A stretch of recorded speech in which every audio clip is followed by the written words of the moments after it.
Well, good morning. Welcome to 2015. I spent this morning from 4:30 on with our street crews, and then had the awesome opportunity to open Finch Elementary. If you have a chance, you should get out there and see it. An amazing historic restoration, huge asset. I think I spoke to 5 or 6 alumni of Finch. And I'll just say they seem to be in their mid-50s to early 60s. So it's bringing folks back to their grade school, and an absolute amazing job by our school district. As one tends to do, though, as the new year comes, I spent some time reflecting on the last 12 months and thinking about what's ahead this coming year. As I look over the past year and what we've accomplished, we've done a lot as a city to make us safer, stronger, and smarter. Crime is down double digits around the city. We restored firefighting capability to Station 9 and extended a successful pilot program that sends smaller vehicles to non-emergency medical calls, making us truly safer. We have seen solid growth in sales tax revenue and expected that will come in as final numbers come in for a year that is basically over what we have seen over the last year, over the next few months, making us definitely stronger financially. And we're issuing permits faster, driving significant investment in the city, and investing in our streets and Riverfront Park, to say the least, and doing things much smarter. So in 2015, we'll continue to focus on making Spokane safer, stronger, and smarter, truly the city of choice of the Northwest. Public safety will again be a priority that will see us reinforce it in the coming days, as beginning tomorrow the Basic Law Enforcement Academy announcement in their first class. Supporting employment and economic growth will also take a sharper, immediate focus this year. This morning we're announcing a jobs plan that builds depth in our construction workforce and puts people to work locally. As well-trained workforce is critical to the ability of constructing a successful public works projects. This is important consideration as the city prepares to take on its most significant list of projects ever, and the conversation is just beginning. Over the next few months, we will convene a broad stakeholder group to discuss how we prepare citizens for these careers that help improve the median household income in our community. This is an important opportunity to create the training and experience that will help assure a workforce is available in sufficient numbers for the future construction of public works projects. Stakeholders will help us define local labor utilization goals to recruit, train, and employ a broad cross-section of our local community members for city public works projects and contracts. The jobs plan builds on the apprenticeship ordinance that the City Council passed last month. The ordinance is a good first step at growing local jobs and building depth in our workforce. The job plan takes the next step now, though.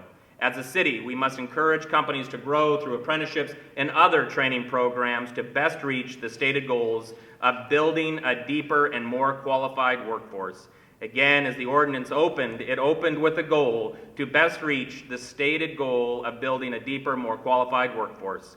Stakeholder discussions will focus on what role hiring city residents, veterans, youth, women, minorities, and people in need of a second chance should also play in strengthening the community's workforce as the city undertakes nearly $500 million in public works improvements over the next 5 years.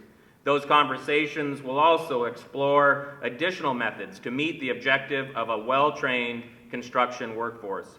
While the group recommends goals for a qualified workforce and local family wage jobs, I've asked our legal staff to continue to review this ordinance to help us provide clarity through policy.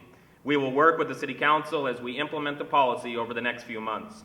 Establishing clarity around all the avenues available for recruitment, hiring, and training will guide the policy to deliver more depth and opportunities for our local jobs, our veterans, our minorities, those that deserve a second chance. All, as one policy is adopted, all compliance issues will be assigned to a new compliance officer in the financial division. A couple other items, though, of note this morning. The Ombudsman, of course, as we see Tim Burns moving on in his career, we have some great things ahead of us, and obviously wish him well as he has seen us through the first 5.5 years of an important piece of civilian oversight of our police department. First, some of you have asked about the process in selecting a new ombudsman. A search is underway to find the best and most qualified candidate to keep us at the leading edge of independent police oversight. Per the city charter, we will form a 5-member selection committee. I will appoint 1 member to the committee, and I have done that. The Police Guild, the Lieutenants and Captains Association, and the City Council will appoint 1 member each. They have done that, or the City Council has done that. The 5th and final member will be selected by the 4 other members on the committee. The committee will recommend 3 candidates for the Independent Ombudsman Commission to consider.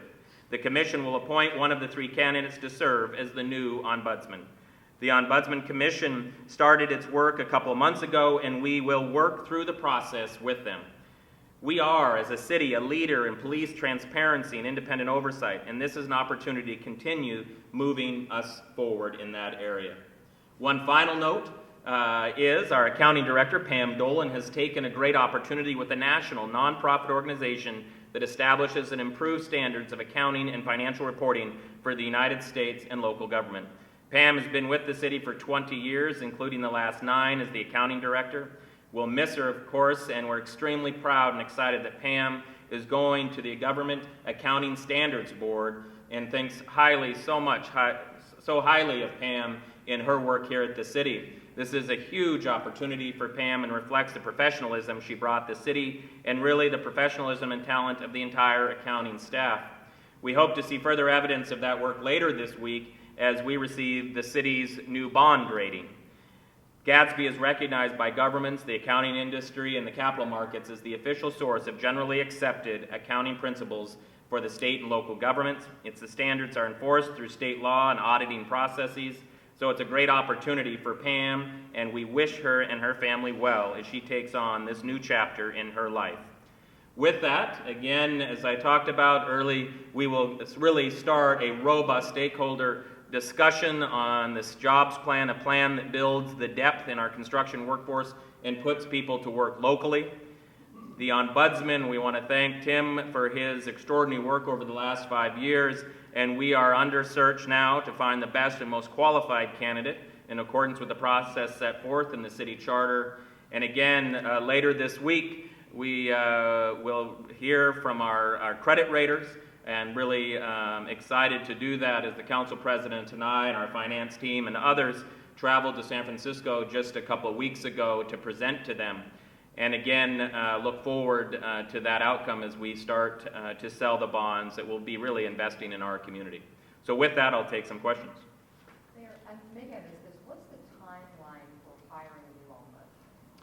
So that'll really be set forth in the major piece that has been separated is that used to be selected by the mayor. It's now done by the Ombudsman Commission.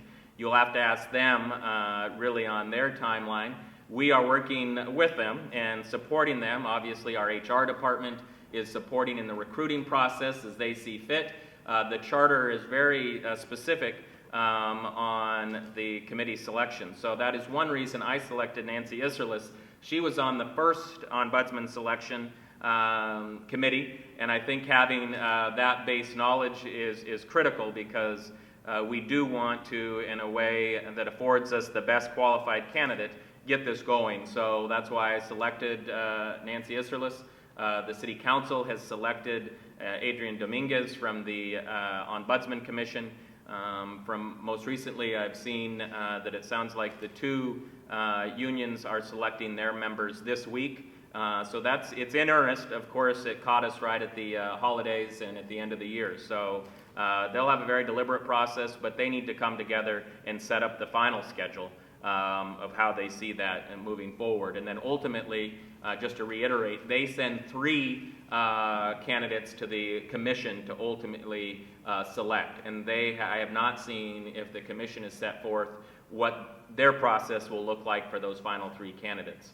And so we'll have to, I would encourage you to contact them and their acting chair to see what their process will be. What would you like to see in the next ombudsman?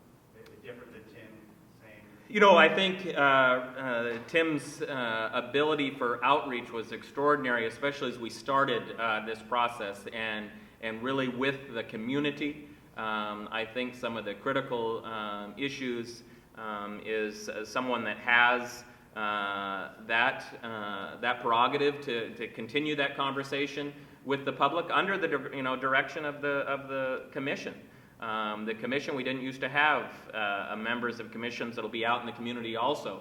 So I think in addition to having that, I think they look at really a clear understanding of the authority and the direction of the citizens of Spokane on the utilization of the commission and how that now works. So it's a juggling act of a technical background, of understanding the ordinance, the city charter, state law, but then also one that is someone that is capable of having that conversation with our citizens. I think that has been a hallmark of Tim's service to the citizens of Spokane and his time at the city of Spokane in particular. But as we move into this area that we have not seen, at least in the state of Washington, it's critically important that we have someone that understands the intricacies of state law, the city charter, and the contracts with the guilds. So kind of a balance between those two. Will this change at all how the... I wouldn't see that, there in the report you will see, similar to the Use of Force Commission's directions, certain recommendations that were targeted towards different portions of the criminal justice system under the purview of the city. And I think as the commission reviews those, there were some directed directly to the commission. That is the responsibility of the commission. So I don't. So they will, need to implement those and show progress in those. So those stay constant. So I don't see a change. There literally can't be. But the commission is responsible for those. And we will. We of course are digesting that report over the last couple of weeks, and shortly, especially on those items that pertain directly to the police department, be working through a work plan for those. We also have the closure report from the Use of Force Commission in their subsequent reviews coming up in the next couple months as they do their final review from their recommendations. On to the jobs plan. The day that was passed, right before it went to council, you asked them to hold off on it. Now you're calling it a good first step. Is it just because it's passed and you kind of come to accept it? Or Well, I think what's critical is I sent the letter after we were working very diligently the previous several weeks on it. There was a considerable amount. I'd even spoke to the council president the previous Thursday about some of the issues that I thought could have used some better vetting going forward. We were even on that Monday receiving from different council members, different proposed changes that may alleviate some of our concerns. And so I thought it was prudent as I was working with the city staff to, because of those substantial questions and changes, we weren't having the time to review them in a way that would have provided, useful suggestions back to the council, and that's why I did ask them to delay it. That being said, it has passed, and so as we move forward, I think there's some critical things that we look at that I addressed in that letter. So there's not, I think some more time would have been prudent to flesh some of these things out. I think the alignment of a significant amount of responsibility with a single employee within the city is problematic, but I think we can work that through. I've talked to the council president actually when we were in San Francisco of looking at where do we put the compliance officer within the city organization and how that best is implemented. And then really the final piece is really an opportunity for the realization that the job training is critical. I was just at Finch Elementary this morning and talking to the superintendent and talking about the T24 program that the superintendent has as part of their strategic vision. And how do we really educate and prepare students pre-apprentice and otherwise and how do they make that transition? And so how do we encourage that between our public school K-12 system and the apprenticeship programs and also the community college? Is there an opportunity for Running Start for the trades so that we can facilitate that? So very early on discussions, and so I think, as I said, over the next couple months, I'll be reaching out to the major stakeholders in this. I had talked to several of them already, and how we implement that policy. And the ordinance authorizes, and by our charter, it is allowed by the administration to set up a policy that does just that. How do we encourage employment into the trades? And I think the ordinance, I can't remember if it's June 1st or July 1st, but it kicks I believe it was July 1st. Is that where we ended up? It was July 1st. So do you think your process of reaching out to stakeholders and figuring out the next step will be complete by that? Absolutely. What's going to be the next update on this on you reaching out to stakeholders on this initiative? So over the next few days, we'll be reaching out to those stakeholders, putting the first meeting together. I've reached out to several of them already. We had worked with them. As I stated to some of the council members, a similar process that we did, whether it was the for-hire ordinance, working with industry, but then also the concerns of citizens. I think we came out with, the council, I have to say, came out with a very useful ordinance. As this is an issue that is not only local, it is national. Same thing here. I sit on the Workforce Development Council. One of the other key members will be that executive board. I've reached out to veteran organizations and what kind of work programs facilitate veterans. As someone that is a veteran, it's near and dear to me as I see veterans coming off of active duty, and how are they encouraged. Local employment and how we can do that so that we can continue to bolster our local economy. And so those that are in the construction trades, both employees and owners, so that we can facilitate this across the city in multitude of ways, and not just stovepipe it. The need is great, but there's also a need amongst many of our those seeking employment in these areas.